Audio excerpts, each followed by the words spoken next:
अब हमारी गुजारिश सुन लीजिए डीजी साहब, आप और मैं एक ही जनरेशन के लोग होंगे, हो सकता है आप उम्र में मुझसे चंद साल छोटे हो, मुझे पता नहीं है, इसलिए शायद आपको ज़िया उल हक का दौर याद ना हो। आपने किताबों में तो पढ़ा ही होगा, ज़ाहिर है आपके इदारे के थे वो। मुशर्रफ का दौर तो आपको याद ही होगा। ज़िया उल हक और मुशर्रफ दोनों चीफ ऑफ आर्मी स्टाफ भी थे, ज़ाहिर है फौजी ही थे। उन्हीं के मकासद के लिए 8वीं तरमीम जो की गई थी, जो ज़िया उल हक साहब ने करवाई, वो इसलिए की गई थी कि वो असेंबली तोड़ सकें, आपके इल्म में होगा। उसके बाद उसको 13वीं तरमीम के जरिए नवाज शरीफ के दौर में खत्म किया गया। फिर जब जनरल मुशर्रफ ने टेक ओवर किया, वो भी चीफ ऑफ आर्मी स्टाफ थे, वो भी आपके दायरे के थे।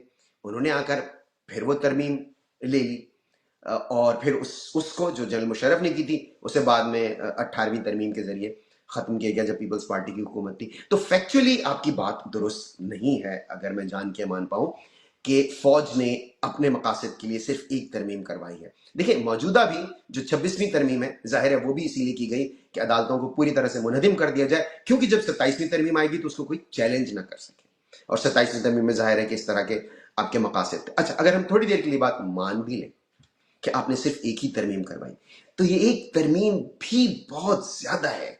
देखिए, ये आइन की बात हो रही है।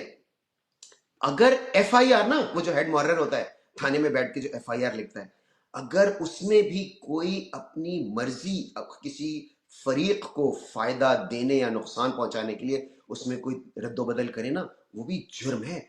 और आप तो आइन में तरमीम की बात कर रहे हैं। अगर एक भी करवाई तो बहुत गलत बात है। और जैसे कि मैंने कहा कि एक नहीं करवाई, एक से जायद हुई है। या तो आप ये कह दें कि जी जो जनरल ज़िया उल हक थे, जनरल मुशर्रफ थे, उनका फौज से कोई ताल्लुक नहीं है, आप ऐलान कर दें कि जी वो जो कुछ उन्होंने किया हम उसके जिम्मेदार नहीं है। जाहिर है आज जब रैंकिंग होती है कि कितने अब तक चीफ ऑफ आर्मी स्टाफ आए, उसमें वो शामिल है।